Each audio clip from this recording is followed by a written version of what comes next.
Sharma advocate, पूर्व अध्यक्ष district bar association Bulandshahr, जिला बुलंदशहर। मेरे द्वारा एक वीडियो देखा गया जिसमें संतोष वर्मा कहते हैं कि अपनी ब्राह्मणों की बेटी जिस दिन हमारे बेटे को इस्तेमाल को या शादी को दे दी जाएगी तब हम आरक्षण छोड़ देंगे।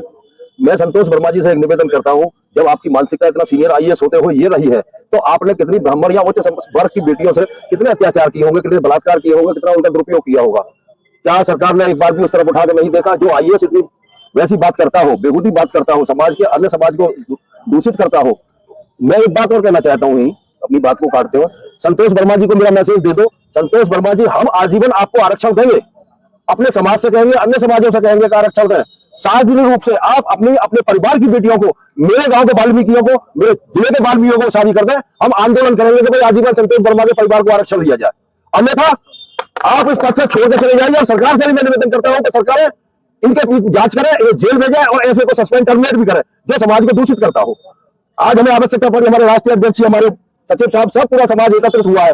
मैं ये भी चेतावनी देता हूं इस मंच से आपके से, अगर सरकारों ने कोई कदम नहीं उठाई, एफआईआर नहीं हुई, तो हम बुलंदशहर से ब्राह्मण समाज दिल्ली कूच करेंगे और पैदल कूच करेंगे, संसद का घेराव करेंगे और प्रदेशों से भी निवेदन करेंगे और जिलों से भी निवेदन करेंगे कि संसद का घेराव किया जाए। ये हमारा नहीं, पूरे समाज का, बहन बेटियों का, सबका अपमान है। एक तरफ सरकार कहती है बेटी पढ़ाओ बेटियों बचाओ, दूसरी तरफ बेटियों को इस तरह से दूषित भाषण दिया जाए। एक तरफ सरकार गौर नहीं दे रही, कितने दिन हो गए? मध्य प्रदेश सरकार को गौर देना चाहिए, हमारे गृह मंत्री, हमारे प्रधानमंत्री को गौर देना चाहिए। क्या ये ब्राह्मण समाज से वोट लेने के लिए है? ब्राह्मण समाज को दूषित करने के लिए है? ब्राह्मण समाज को कोई भी आए व्यक्ति को कुछ भी कहकर चला जाए उसी के लिए?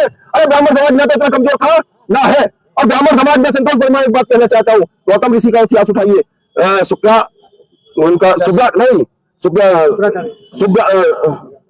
सुब्रांतु को एक उसे थे, गरीब परिवार से बच्चे थे, अनुसूचित जाति के थे और यहाँ तक बीए के वो दासी पुत्र थे।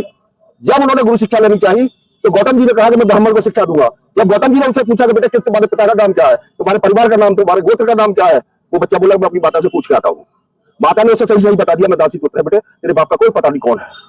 गौतम ऋषि ने ये बात सुनकर उसे अपना शिष्य बनाया, जब वहां के राजाओं ने विरोध किया और उसे शिक्षा दी, और आज वो इतने बड़े महान संत बने, बहुत बड़े संत बने। अरे हम तो उस समाज से है, उस प्रवृत्ति से कि हम ना तो नीच देखते ना ऊंच देखते, सबको अपने गले लगाते हैं। और तुम आईएएस होकर भी ऐसी मानसिकता लिए घूम रहे हो, इतनी बेहूदी बात कर रहे हो। अगर तुम्हें हिम्मत है तो समाज में उतर के आइए, हम तुम्हें दिखाते हैं हम कौन है कौन नहीं।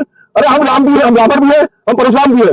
हम परशुराम फरसा चलाना जानता है, अगर हमें द्रोणाचार्य बनना पड़ा, रावण बनना पड़ा तो रावण बनने को भी तैयार है, लेकिन अपनी इज्जत नहीं जाने देंगे। सरकार को भी हम निवेदन करते हैं, इज्जत नहीं जाने देंगे। धन्यवाद। जय ब्राह्मण सभा।